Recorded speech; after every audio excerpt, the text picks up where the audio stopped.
Ralph Waldo Emerson once wrote, "Men love to wonder, and that is the seed of science." Today, all we have to do is look around, and we can see the bounty some of those scientific seeds have produced. And the world around us never fails to provide fertile ground for curious minds to continue exploring. In this day and age of flash drives, iPods, smartphones, and missions to Mars, it's no wonder there's a growing concern among various NGOs, educational institutions, and governmental agencies regarding what some see as a looming human capital crisis facing global agriculture. From Australia to North America, there's a shortage of qualified graduates in agriculture available to meet the growing workforce demand, and a significant decrease in secondary students who will be entering agriculture colleges and universities during the next 10 years. What the Council has tried to do actually is to bridge the gap between educators and industry. We're realizing how industry needs highly skilled students, or at least students coming into the workforce, and we want to make sure that the education community makes the programs and the curriculum relevant to the needs of industry so that we can remain competitive in the 21st century.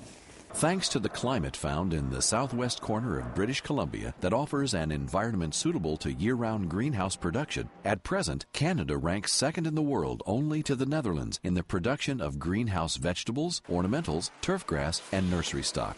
Canada is also a recognized leader in biological pest control and environmental computerization used in this industry. And according to the Canadian Agricultural Human Resource Council, the combination of new technologies and evolving consumer demands is changing the nature of today's industry.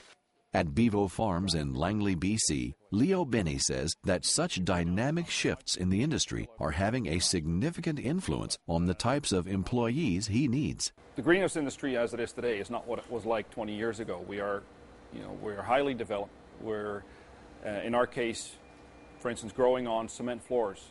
We're no longer digging in the soil. A lot of it is automated within the greenhouse facilities, automatic climate control systems.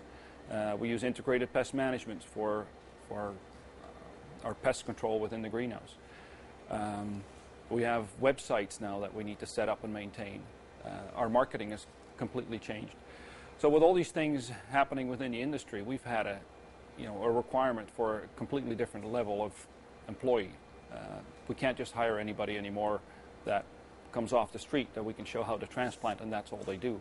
We now require people that have a college, university education. With a mandate to help create a qualified and motivated workforce that is sufficient to sustain profitable agriculture in Canada, the Canadian Agricultural Human Resource Council works closely with both industry leaders and the Association of Canadian Community Colleges as well as universities to develop and communicate solutions to the growing human resource issue facing the country. Collaborating with learning institutions such as Kwantlen Polytechnic University in British Columbia, the Council is working diligently to ensure that courses offered are relevant to the requirements of the industry and appealing to students. Kwantlen's role in agriculture is to bring or prepare students for full careers that support agriculture success. I guess there are 4 elements to this. There's the skills that industry need.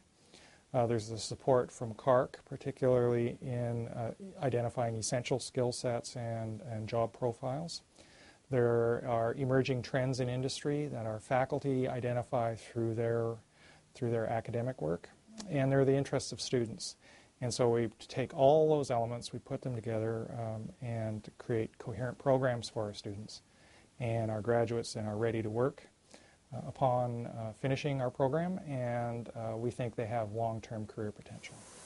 What I didn't realize when I first started out in this industry is how much technology has affected how people grow things now. And by going to Kwantlen, they've taught me all the technical skills that you need to know in here. This is advanced farming. This is farming in the 22nd century. You need to know computer skills, you need to know chemistry, biology. You need to know all those things to grow plants nowadays. It's very competitive. And when I first started, I had no idea. No idea that you need to know so many technical things. It's advanced. And Kwantlen has given me those skills and the foundation for me to move forward in this industry. From agriculture to aquaculture, from British Columbia to Newfoundland and Labrador, the opportunities for educated and skilled professionals in the industry are abundant. However, according to the Council, in order for Canada to meet the growing and urgent need of the agriculture industry for those professionals, it's just as important for companies to keep up with the latest industry trends and pursue qualified candidates as it is for educators to develop the right curriculum and offer the best degrees. It's really an exciting time now to be in the world of aquatic farming and aquaculture. Half of the world's seafood production comes from farm sources of sustainable, high-quality foods, and that's only going to continue to grow as world populations grow and the demand grows. Now, the converse of that is that we have a real shortage of highly skilled labor and workers for the industry, and Memorial University's Fisheries and Marine Institute is trying to meet that shortage by providing relevant curriculum that's developed in consultation with industry in North America, Europe, Africa, Asia, that's relevant to the location, of course, of the production. But we work with industry, develop the curriculum, and then deliver it in country as needed, or here in North America, to try and meet these technological challenges of aquatic food production. So our students learn about underwater robotics, vaccine development in fish and shellfish, about novel biomedical tools that we can create for use in human medicine from aquatic food production, and a variety of things that really protect the environment and conserve natural fish populations. Now, they get 100% of them get jobs. In fact, they're all employed, and the demand far exceeds the supply. So we're really excited to be part of this this new industry, I guess, in terms of world food production, and we look forward to the future. What interested me in the aquaculture industry was the fact that I grew up in a fishing community. I've always been around the ocean. I grew up in a fishing family, and I saw the immense pressures on the wild fisheries. As an environmentalist at heart, I've always wanted to do something to relieve that pressure, so aquaculture was a natural fit for me.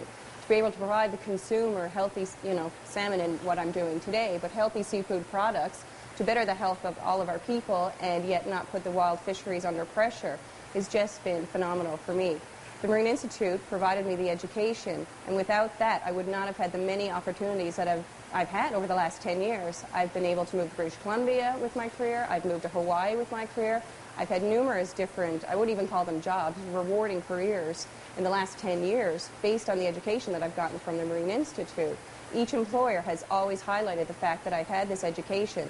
And on top of that, each job that I've done in the last 10 years, I've done with confidence, knowing full well that I've got the educational background to do the job right. Linking industry to educational institutions and to the next generation of farmers is one methodology of the Canadian Agricultural Human Resource Council. With an aging workforce and emerging technologies, combined with the need for relevant curriculum and understanding by educators of the types of qualified professionals needed in the industry, it is crucial to the Canadian agriculture industry as a whole to attract and retain new workers. When the Canadian Agriculture Human Resource Council came together a couple of years ago, we had a very ambitious programming to undertake. We had serious shortfalls in labor and skills developments, but in a very short period of time, we've overcome many of the obstacles that we foresaw. We've worked collaboratively with training institutions, identified areas of training and programming that's already starting to work. Organizationally, from the agricultural commodities and farmers, they seem to be satisfied that we're meeting the needs. We have a common goal, and we speak a common language on that right across the country. And very importantly, the students and potential students that would look at career opportunities are very excited about what they see in agriculture. And so as long as we maintain, that level of aggressiveness, if you will, and the level of urgency that we started out with, we feel that we can meet the goals and objectives of our organization in ways that we had envisioned a couple of years ago. To find out more about the CAHRC, visit their website at www.cahrc-ccrha.ca.